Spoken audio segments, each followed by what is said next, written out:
O boletim diário de hoje é mais do que especial, pois estamos recebendo ele, que é advogado, especialista em direito público, com foco em assessoramento, consultoria jurídica em licitações e contratos administrativos, doutorando em Direito do Estado pela UNB, e talvez eu dispensaria até as apresentações, pois é o nosso querido professor Vitor Amorim. Seja muito bem-vindo, professor!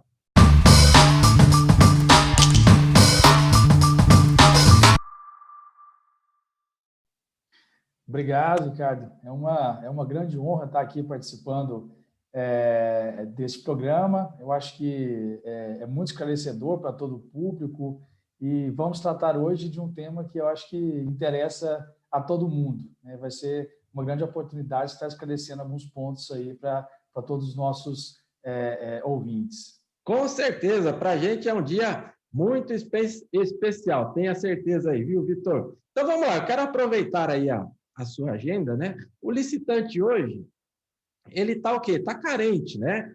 Ou melhor, talvez ansioso em conhecer aí essa nova norma, né?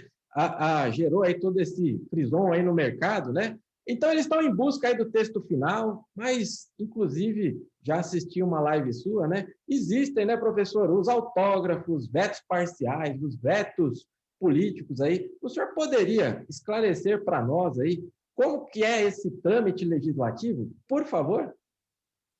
Sim, Ricardo. É muito interessante esse contexto todo que envolveu, né, essa última deliberação do Senado, que aconteceu no dia 10 de dezembro de 2020, porque a população, de uma maneira geral, em especial aquelas pessoas que se interessam pelo mundo das licitações, começaram a compreender a complexidade que é o processo legislativo, né? Muitas vezes a gente acha que é um procedimento quase que automático, aprova aqui, já vai para o presidente sanciona e está tudo resolvido.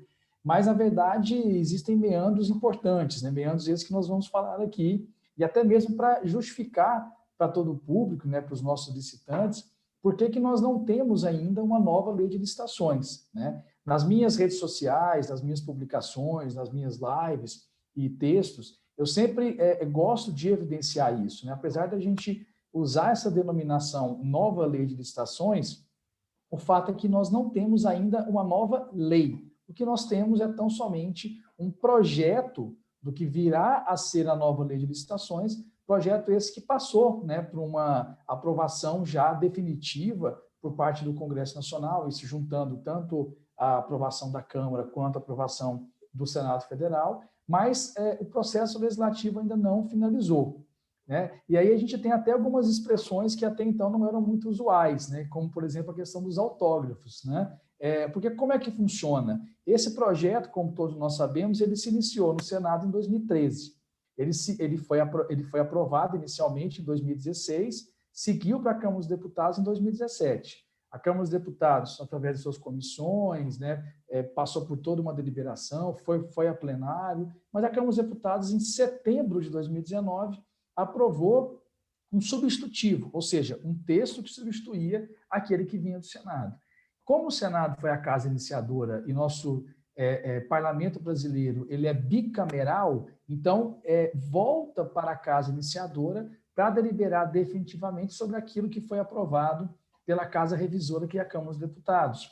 E nesse processo, o Senado aprovou, né, grande parte do substitutivo da Câmara dos Deputados. Então, essa decisão do plenário do Senado no dia 10 de dezembro de 2019 é justamente para aprovar aquilo que foi deliberado pela Câmara dos Deputados, mas o Senado fez alguns ajustes, né? Então, ainda era possível, né, o Senado fazer alguns destaques, rejeitar parte do texto da Câmara e voltar algumas partes correspondentes daquele texto original do Senado que saiu em 2016.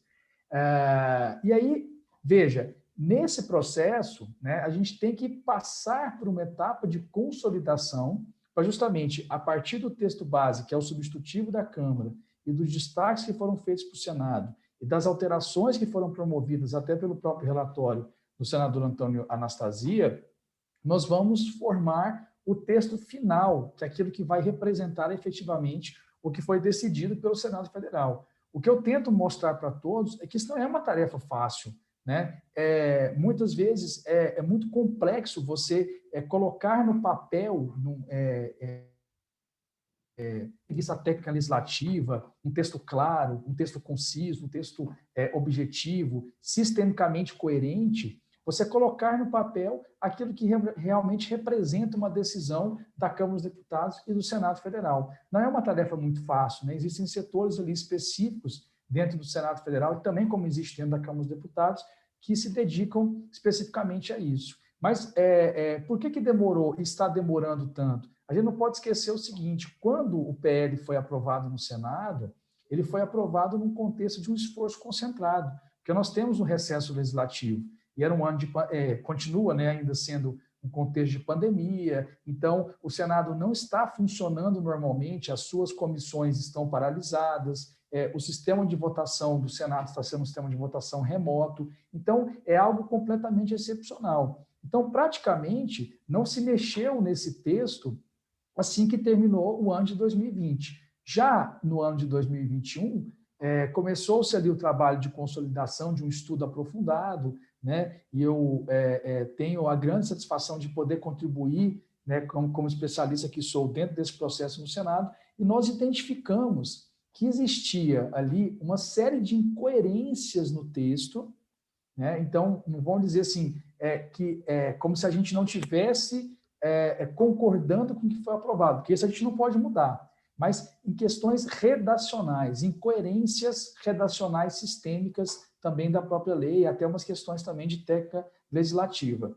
Quando se observou isso, veja, quando o Senado aprovou em 2020, já tinha dispensado a redação final, ou seja, já iria se consolidar e ia preparar os autógrafos, que é o documento que efetivamente formaliza aquilo que o Senado aprovou, autógrafos que são assinados pelo presidente do Senado e encaminhados para o presidente da República, que aí sim ele vai poder sancionar ou vetar em cima desses autógrafos. Mas existe essa figura no regimento interno do Senado, que é o que a gente chama de redação final. O que é isso? Quando você tem a deliberação do plenário, mas quando você vai construir o texto final, não fica algumas dúvidas em relação àquilo que realmente foi aprovado, aquilo que realmente... Só para você entender, Ricardo, é como se fosse o seguinte, você não faz uma reunião e muitas vezes você não começa a reunião aprovando a ata da reunião anterior? Não é assim que geralmente acontece? Exatamente. Então, aí às vezes acontece o seguinte, a gente vai discutir a redação daquilo que vai realmente refletir o que nós aprovamos na reunião anterior. Então, a redação final é mais ou menos isso.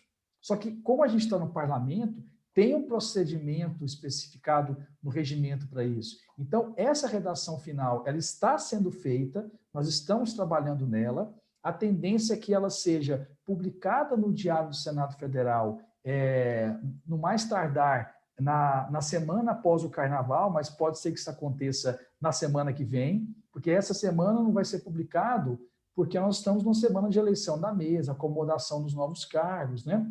Então, ficaria na semana antecedente ao Carnaval ou na semana após o Carnaval. E aí, essa redação, essa minuta de redação final fica à disposição dos senadores, eles podem ainda apresentar emendas de redação, então é importante destacar, jamais vai se rever aquilo que foi decidido, é só questão textual de fato, e aí essa emenda de redação, se ela tiver apresentada, ela vai ser deliberada, tudo em plenário, mas aí em uma sessão só isso se resolve, né? Até porque as comissões, mais uma vez, não estão funcionando, uma sessão só isso se resolve, aprovada a redação final pelo plenário do Senado, aí sim, aí é uma questão mais formal. A Secretaria-Geral da Mesa compõe os autógrafos, que nada mais é do que aquele documento que consubstancia a redação definitiva. O presidente do Senado assina esses autógrafos, aí encaminha para a Secretaria-Geral da Presidência da República, aí uma vez que alguém lá na Secretaria-Geral da Presidência da República, numa unidade chamada Secretaria Adjunta de Assuntos Legislativos, bate o carimbo. Então, o Ricardo trabalha lá, bate o carimbo, fala recebido.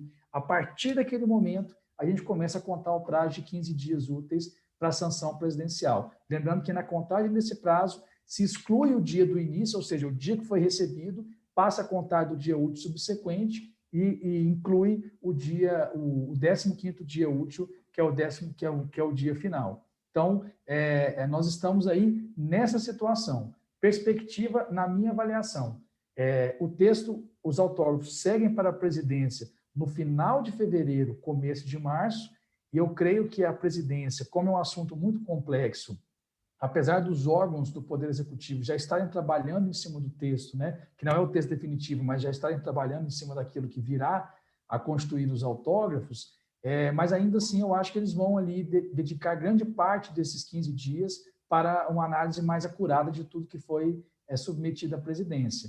Então, eu creio que a sanção deve acontecer a partir da segunda quinzena, de março. Tá? Então, é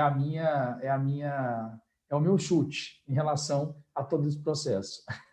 Professor, eu vou junto com você. Um chute seu, com certeza, é uma bela aposta aí. Então, podemos esperar aí, talvez eu vou pedir até para frisar isso aí, com certeza, no primeiro semestre aqui, já teremos, então, a nova lei de licitações, professor?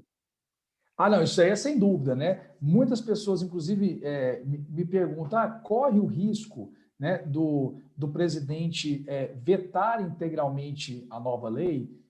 Bom, em teoria, né, isso é importante dizer, quando os autógrafos seguem para a presidência da República, né, e isso já é uma tradição consolidada no nosso ordenamento jurídico, né, de que o processo legislativo se consuma com a participação do chefe do Poder Executivo. Então, desde a nossa Constituição Imperial de 1824, essa já é uma tradição já consolidada. Então, para dar existência à norma jurídica, ou seja, para criar a lei, tem que ter a sanção e a promulgação, que são atos, né, nesse caso, do presidente da República, né? E aí, nessa situação, ele pode sancionar todo o projeto, sem qualquer reparo, como ele pode também vetar totalmente o projeto. Ou seja, ele pode vetar tudo, e aí aborta a missão, vamos assim dizer. Essa possibilidade, juridicamente, ela existe, mas, sinceramente, eu acho que ela é quase nula, porque o governo hoje, e a gente pode dizer, a partir do Ministério da Economia, tem total interesse na aprovação da matéria, né?